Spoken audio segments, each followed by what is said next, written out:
Good morning, year six. I hope you're well and pleased that we've made it to the end of our string of videos via the internet. And that now we're on to the final one, and we're ready now, hopefully, to experience a new story called Swing of Change and start thinking about it. Today, we're going to be successful by summarizing. We're going to identify different devices which people use in writing. As a result of that, we're going to identify how we could use some of them in our own writing.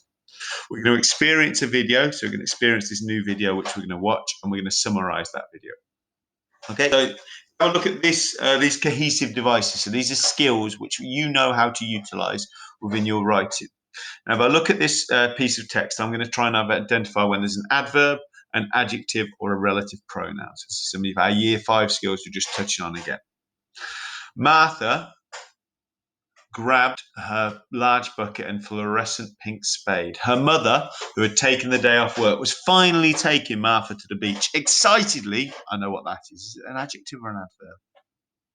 Which changes the gathering, doesn't it? If it changes the verb, it's going to be an excitedly, they gathered everything they needed and jumped enthusiastically into the car. Martha carefully rolled down her window and let the pleasant breeze warm her face. The sky, which was cloudless, seemed wider and bluer than ever. Just pause the video and see if you can spot an adverb. See if you can spot two adverbs, two relative pronouns, and two adjectives. Okay, coming back in 5, 4, 3. Okie dokie, let's see how we did. So we've got large, fluorescent pink, pleasant, cloudless, wider, and bluer as adjectives. Our adverbs, some of them end with those ly suffixes, such as finally, excitedly, enthusiastically, and carefully. However, either is one of those adverbs of time. We've got which and who as our two relative pronouns, where we've added extra information into those sentences with, in both of these instances, embedded relative clauses. We begin with who and which. So who had taken the day off work and which was cloudless. Okay, guys, hopefully you spotted that. You are going to do some work looking at a passage as well. Now we're going to think about a word called swing. So swing means to shift or cause to shift from one opinion, so to change an opinion. That's the verb. Noun, though, means a style of jazz or dance music with a flowing but vigorous rhythm. So it's a type of music as well. So it could be a verb where you change somebody's opinion. That's one use of the verb. But it could also be a noun, which is a type of music. The word parts for meaning to shift an opinion. So when we change somebody's opinion, that word swing, it comes from about 120 years ago. The idea of swinging people's votes only existed as a phrase about 120 years ago. But the music is even more recent than that. It started about 10 years before the word swing as a way of changing opinion. But really, the recording of that type of music is less than 100 years old. So swing music was its most popular in the 1930s and 40s. Here's an image of somebody trying to swing somebody's opinion. So you use those placards like Malia and others did when we were trying to persuade the rulers in Victorian times to elect Victorian women to vote. We've also got the idea of the swing musicians there. We can see the array of musical instruments they use to make swing.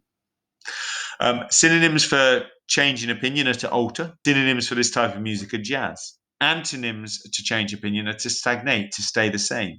Antonyms for this type of music are opera. And if you can have a go at trying to use that in some sentences, that'd be a way of practicing the different uses. But swing, it's important to know, swing is a word which has multiple different meanings and can be a verb, can be a noun. We're focusing on these two meanings, though, particularly one of to change opinion and one of this type of music. And that's because you're going to watch this film. It's included in your pack today, this small film. I think it's about 6 minutes long, and there's a link to it on the screen now, but there's also a link in your pack. It's a small film which we're then going to try and summarize. It's called Swing of Change, which gives you a clue about the type of music and maybe about the attitudes that need to be altered. Swing of Change. And what we're going to do is you can look at some of the sections from within this, and similar to that which you did with Journey yesterday, you're going to summarize it. Now, there's key events, which I've written in blue.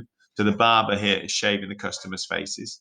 And then there's key themes, something you might notice about them. Now, in the first one, I've said that the customers are all similar in appearance, and I'm thinking particularly about the colouring of their skin, to the barber.